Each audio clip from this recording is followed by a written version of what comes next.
So very recently I was on tour in Namibia, spent the week there, the most incredible, amazing time. Then the phenomenal people at Gondwana sent me out to one of their greatest lodges in the desert. But to get there, you got to go from Windhoek and fly into the desert areas, right? Amazing time. We then went through this pass, which is such a beautiful geographic expanse, right? And it's an area where there was once water, and now the water has kind of seeped in and died. But the trees that were there, right, kind of got closed in around this dunes, and it's like a desert area. It is the most gorgeous thing you've ever seen. The words I'm using don't do it justice.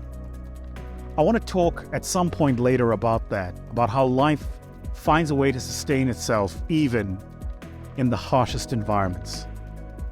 But that's not the purpose of this video. So, on the flight back from the desert into Windhoek, we fly on these small little Cessna jets, and the pilot, what an incredible, amazing, gifted guy.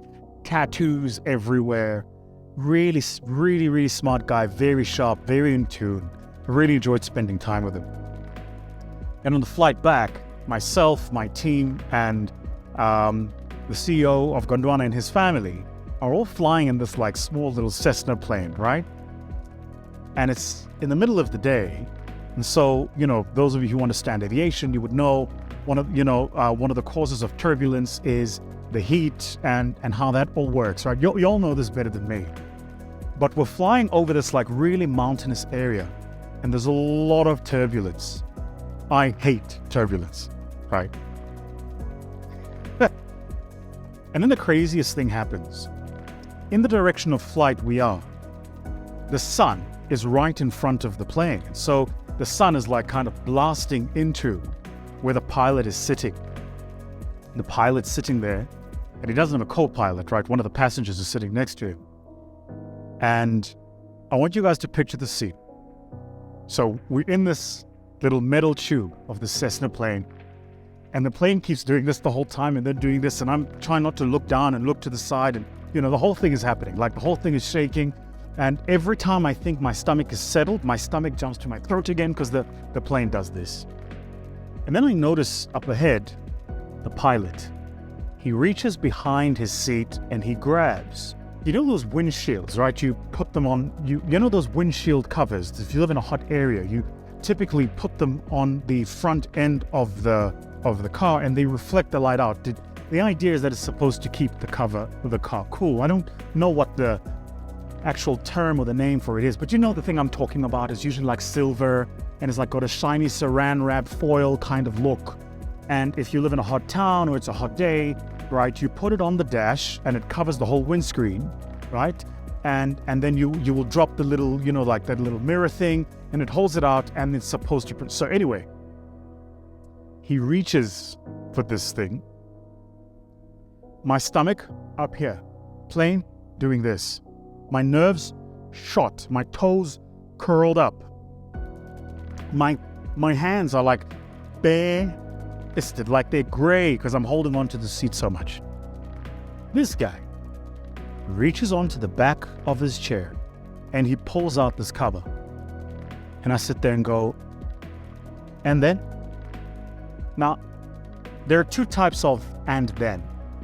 When you're trying to understand something and it's a logical conversation, you say, and then? When you're confused and you're trying to use the words WTF without saying the F word, you go, and then? So I was on the latter. I wasn't saying and then. I was like, and then? And then, for those of you who don't know, is actually spelled E-N-D-E-N-I.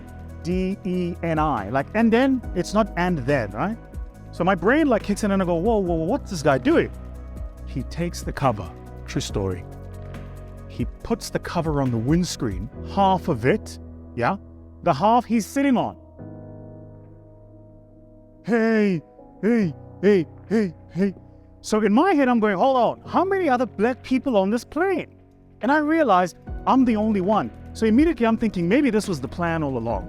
Maybe this was the plan to get rid of the black guy, right? And I go, but well, that wouldn't make sense either, because, then they would have to get rid of themselves too. So I'm like, okay, so can't be that. And of course I say that in jest. So I'm holding on to the seat like I'm really nervous. Now I'm sitting at the front of the seat. He's covered the windscreen. The whole plane is doing this. The things are, what is this guy doing? And once in a while, he takes a peek behind the cover. Then he comes back and he just continues to fly. Eventually, we get to Windhoek. We touch down. And he gets out of the plane, he comes around, he opens the door behind me, and I've got to jump out because I've got to run and catch an international flight. So I say to him, I go, why did you do that? Like, I know we're in the middle of the sky, but you don't know what else is there, right? He said this to me. He said, a skilled pilot trusts his instrumentation. He trusts his instrumentation. He flies not only by sight, but more importantly, by data. It's science. So the level, for instance, maintaining level on the plane, there's instrumentation for that. There's instrumentation to tell him what's happening with the wind factor. There's instrumentation to tell him a whole host of things that are beyond my simple understanding. I think in the year 2023, some of you here are going to have to trust the instrumentation. You've trusted your own sight too much. You've trusted your own instinct too much. Some of us are going to have to take a step back and look at the data and make decisions based on data. Not intuition, not feelings. Data. So, what I hope for you is that just as that incredible young man, this most amazing pilot, was able to trust his instrumentation at that moment, that when the time comes for you, you'll be able to trust the instrumentation too. You know what's funny?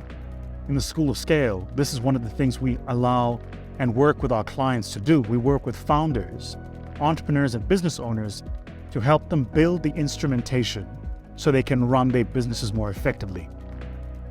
In the words of one of the most iconic poets of our modern era, Jay-Z, he says, men lie, women lie, numbers don't.